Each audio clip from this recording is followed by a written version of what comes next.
बोले श्री गणेश भगवान की जय। बोले श्री कृष्ण कन्हैया लाल की जय। बोले अम्बे मात की जय। बोले श्री लक्ष्मी नारायण भगवान की जय। बोले श्रीयावर रामचंद्र की जय। बोले उमापति महादेव की जय। बोले हनुमंत लाल की जय। आप सभी मेरे प्यारे भाई और बहन और दोस्तों का सभी का हमारे YouTube चैनल पर स्वागत है। अब हम आज श्रीमद् भागवत महापुराण अथ द्वितीयो अध्याय सुनाएंगे। अथ द्वितीयो अध्याय में क्या है? भगवत कथा और भगवत भक्ति का महात्म्य। ये बहुत अच्छी चीज अभी यहाँ है। ये भगवत कथा क्या है और भगवत भक्ति का महात्म्य क्या है, ये कितनी अच्छी चीज है। तो आप लोग जरूर श्रवण करें। बहुत अच्छी कथा है। कथा जो भाई बहन हमारे चैनल में पहली बार आए हों तो वीडियो को लाइक कमेंट जरूर करना। चैनल को अगर सब्सक्राइब ना किए हों तो सब्सक्राइब भी करें। आप अपना भाई समझकर हमारे चैनल को सब्सक्राइब करें, जिससे मुझे भी थोड़ी बहुत आपकी हेल्प मिलेगी। और पूरा वीडियो देखा करें। समय नहीं मिले तो श्रवण कर सकते हैं, कहीं आते जाते चलते फिरते और श्रवण करें, क्योंकि मनुष्य को मोक्ष प्रदान करने का सबसे सरल यही एक पुराण है हमारा श्रीमद् भागवत महापुराण। कितना अच्छा नाम है। तो ये मनुष्य कहते हैं कि मनुष्य की योनि आखिरी योनि होती है। देवता लोग भी तरसते हैं इस मृत्यु पर, धरती पर आने की। यहाँ की मनोहर छवियाँ और सुंदरता देखकर। तो अगर हमको जन्म और मरण से मुक्ति दिला सकता है सिर्फ यही श्रीमद् भागवत महापुराण। तो कृपा करके आप लोग पूरी कथा सुना करें। और जय श्री कृष्ण। हम आप सभी से प्रार्थना करते हैं कि भगवान आप सभी को, मेरे YouTube परिवार को, सबको कुशल रखे और स्वस्थ रखे और सबकी मनोकामना पूरी हो। अब है श्री व्यास जी कहते हैं, शौनकादि ब्रह्मवादी ऋषियों ये प्रश्न सुनकर रोमहर्षण के पुत्र उग्रश्रवा को बड़ा ही आनंद हुआ। उन्होंने ऋषियों के इस मंगलमय प्रश्न का अभिनंदन करके कहना आरंभ किया। तब सूत जी क्या कह रहे हैं, जिस समय श्री सुखदेव जी का यजोपवीत संस्कार भी नहीं हुआ था, सुतरां लौकिक वैदिक कर्मों के अनुष्ठान का अवसर भी नहीं आया था, उन्होंने अकेले ही संन्यास लेने के उद्देश्य से देखकर उनके पिता व्यास जी विरह से कातर होकर पुकारने लगे, बेटा बेटा। इस समय तन्मय होने के कारण श्री सुखदेव जी की ओर से वृक्षों ने उत्तर दिया। ऐसे सबके हृदय में विराजमान श्री सुखदेव जी मुनि को मैं नमस्कार करता हूँ। अब श्रीमद् भागवत अनंत अत्यंत गोपनीय रहस्यात्मक पुराण है। यह भगवत स्वरूप का अनुभव कराने वाला और समस्त वेदों का सार है। संसार में फंसे हुए जो लोग इस घोर अज्ञान अंधकार से पार जाना चाहते हैं, उसके लिए आध्यात्मिक तत्वों को प्रकाशित कराने वाला यह एक अद्वितीय दीपक है। वास्तव में उन्हीं पर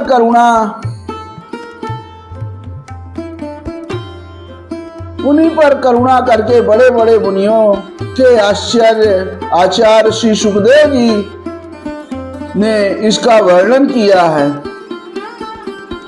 मैं उनकी शरण ग्रहण करता हूँ। मनुष्यों में सर्वश्रेष्ठ भगवान के अवतार नर नारायण ऋषियों को, सरस्वती देवी को और श्री व्यास देव जी को नमस्कार करके तब संसार और अंतःकरण के समस्त विकारों पर विजय प्राप्त कराने वाले इस श्रीमद् भागवत महापुराण का पाठ करना चाहिए।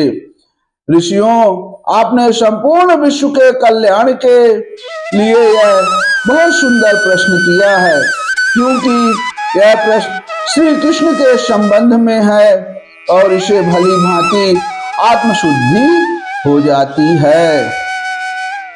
अब मनुष्यों के लिए सर्वश्रेष्ठ धर्म वही है जिससे भगवान श्री कृष्ण में भक्ति हो।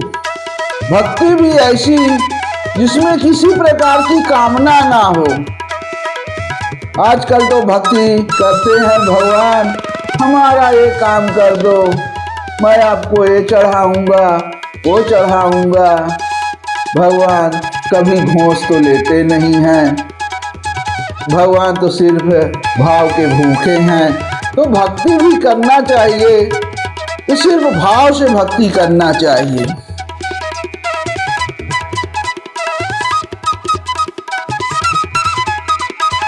जिसमें किसी प्रकार की कामना ना हो और जो नित्य निरंतर बनी रहे, ऐसी भक्ति से हृदय आनंद स्वरूप परमात्मा की उपलब्धि करके कृतकृत्य हो जाता है।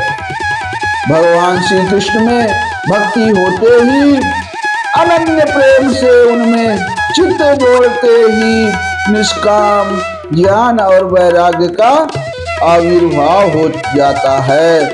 धर्म का ठीक ठीक अनुष्ठान करने पर भी यदि मनुष्य के हृदय में भगवान की लीला कथाओं के प्रति अनुराग का उदय ना हो तो वह निराश्रम ही श्रम है।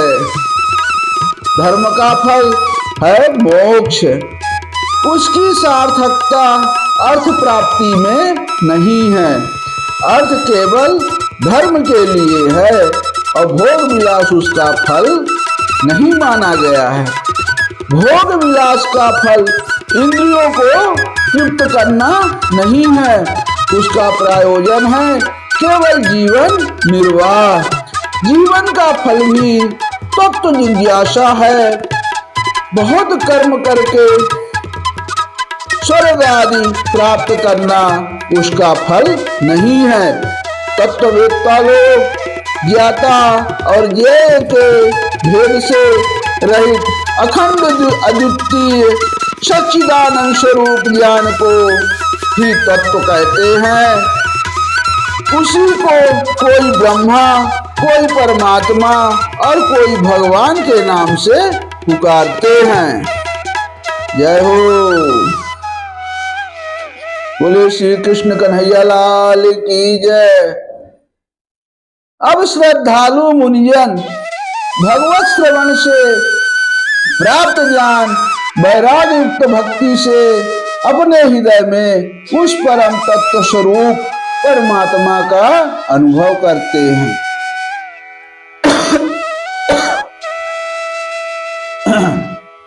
जय श्री कृष्ण।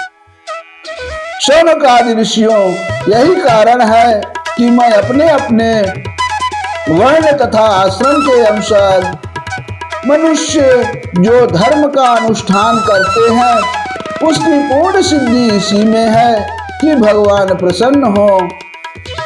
इसलिए एकाग्र मन से भक्त वत्सल भगवान का ही नित्य निरंतर श्रवण, कीर्तन, ध्यान और आराधना करना चाहिए।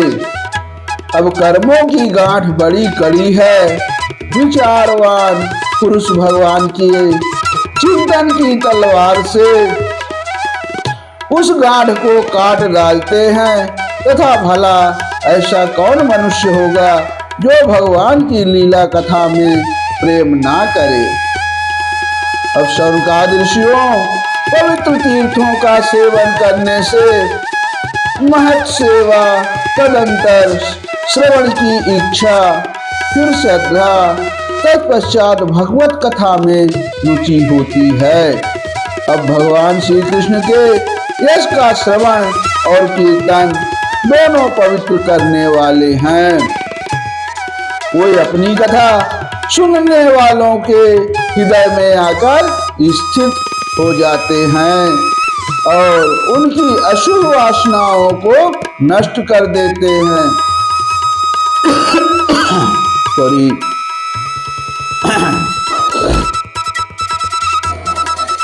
क्योंकि ये संतों के मित्र सुहृद हैं।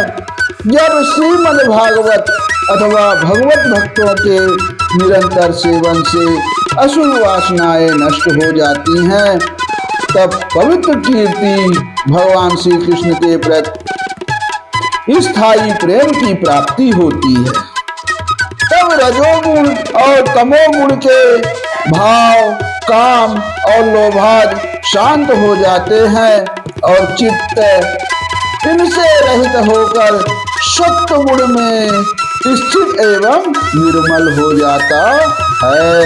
इसी प्रकार भगवान की प्रेममयी भक्ति से जब संसार की समस्त आसक्तियां मिट जाती हैं, हृदय आनंद से भर जाता है, तब भगवान के तत्व का अनुभव अपने आप हो जाता है। हृदय में आत्मस्वरूप भगवान का साक्षात्कार होते ही हृदय की ग्रंथि टूट जाती है और सारे संदेह मिट जाते हैं और कर्म बंधन क्षीण हो जाता है। इसी से बुद्धिमान लोग नित्य निरंतर बड़े आनंद से भगवान श्री कृष्ण के प्रति प्रेम भक्ति करते हैं, जिससे आत्म प्रसाद की प्राप्ति होती है।